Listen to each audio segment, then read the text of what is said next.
السلام علیکم پاکستان میں ملک اسلام نوان نہایت اہم پیش رفت کے ساتھ اور کچھ نئی ڈیولپمنٹس کے ساتھ آج کی جو صبح ہے، آج کی صبح ایک مارکہ گن صبح ثابت ہو سکتی ہے، کیونکہ آج کے دن عدالت عظمیٰ نے فیصلہ کرنا ہے پنجاب اسمبلی سے ریلیٹڈ، اور آج شاید یقیناً کلیئر ہو جائیں گی بہت سی باتیں جو آج تک کلیئر نہیں ہو پائیں۔ تو بغیر آپ کا وقت ضائع کیے میں فواد چودھری صاحب کی ایک میڈیا ٹاک ہے اس سے اپنی ویڈیو کا آغاز کروں گا۔ پنجاب اسمبلی میں آج ہمارے نمبرز 188 پر ہیں۔ ایم پی ایز بتاتے ہیں کہ انہیں پہلے رشوت کی آفر کی گئی، 5 ایم پی ایز کو پی ڈی ایم نے 1 ارب 20 کروڑ کی آفر کی۔ مومنہ وید کے بارے میں بھی کہا جا رہا ہے کہ انہوں نے 5 کروڑ روپے لیے۔ دیکھیں، ایک جانب تو فواد چودھری صاحب نے بات کی ہے، دوسری جانب اگر ہم مومنٹس دیکھیں، ایکٹیویٹیز دیکھیں، فار ایگزامپل رانا ثناء اللہ صاحب کی ایکٹیویٹی ہے۔ رانا ثناء اللہ صاحب آپ کو کلیئرلی اس وقت نظر آئیں گے آپ کو پنجاب کے اندر، اور بالخصوص پنجاب اسمبلی کے ہاتھے میں۔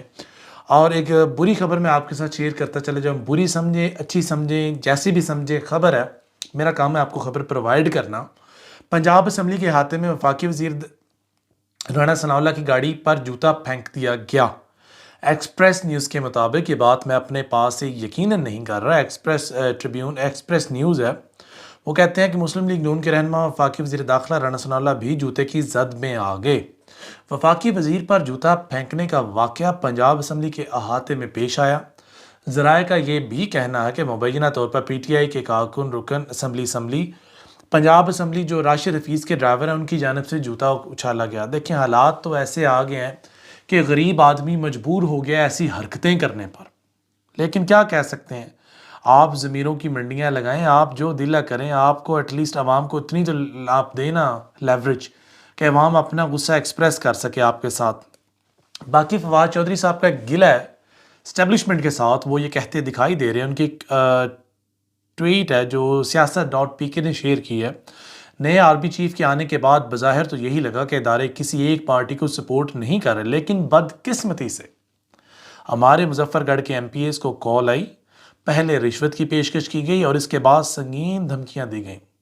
اور آرمی چیف ان معاملات کی انکوائری کروائیں اور ادارے کا نیوٹرل ہونے کا ثبوت دیں۔ دیکھیں، بات تو بہت بڑی ہے، اور اللہ خیر کرے، چیزیں زیادہ عرصہ ڈھکی چھپی نہیں رہتی۔ اور اگر میں بات کروں حالات و واقعات کی، تو اس وقت کیا نیوٹرل ہے اور کیا نیوٹرل نہیں ہے، اسپیشلی یہ آج کی تاریخ، انشاءاللہ by the and of today, آج کی شام ہونے سے پہلے بہت سے معاملات کلیئر ہو جائیں گے۔ باقی آرمی چیف جو ہے ان کی واپسی ملک میں ہو رہی ہے، باقی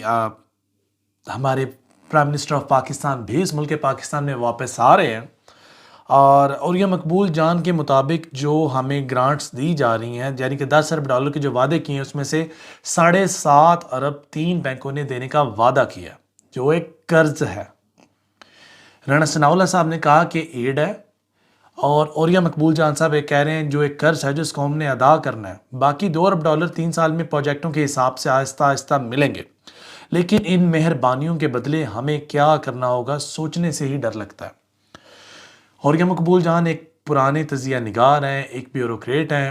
بہت سی چیزوں کو مجھ سے اور کئی لوگوں سے بہتر جانتے ہیں، اور ان کی بات زیادہ تر کریڈیبل ثابت ہوتی ہے۔ آنے والے دن ہی بتائیں گے کہ ان کی بات میں کتنی صداقت ہے، اور سیاسی اونٹ کی جو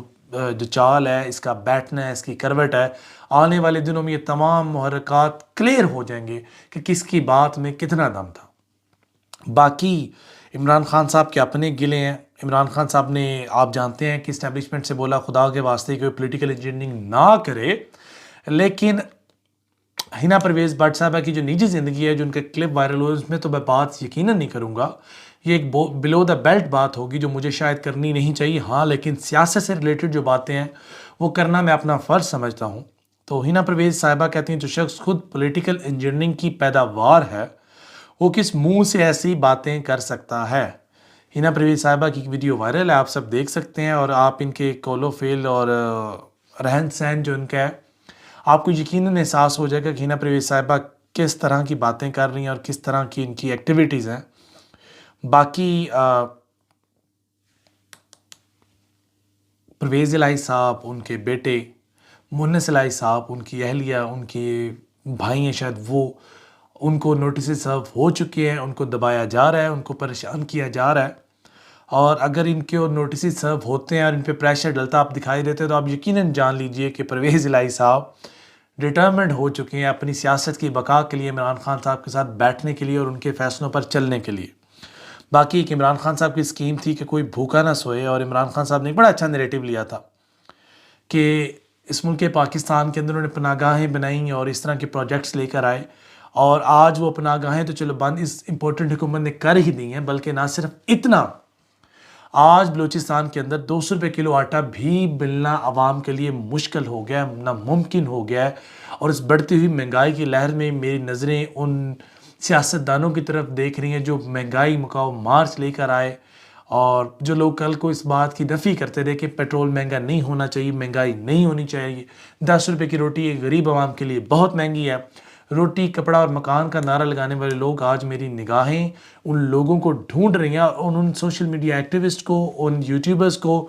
اور ان نیوز چینلز کو بھی ڈھونڈ رہی ہیں جو مائک لے کر سڑکوں پر گھومتے تھے اور پوچھتے تھے کہ بتائیں جی نیا پاکستان کدھر ہے۔ باقی سعودی عرب سے ہمیں ٹھنڈی ہوائیں آ رہی ہیں، اور وہ ہوائیں کس صورت میں آ رہی ہیں میں آپ سے ڈسکس کروں گا۔ سعودی عرب کے ولی عہد شہزادہ محمد بن سلمان نے پیر کو سعودی ترقیاتی فنڈ کو پاکستان میں سعودی سرمایہ کاری اور ذخائر کو 15 ارب ڈالر تک بڑھانے کا مطالعہ کرنے کا حکم دے دیا۔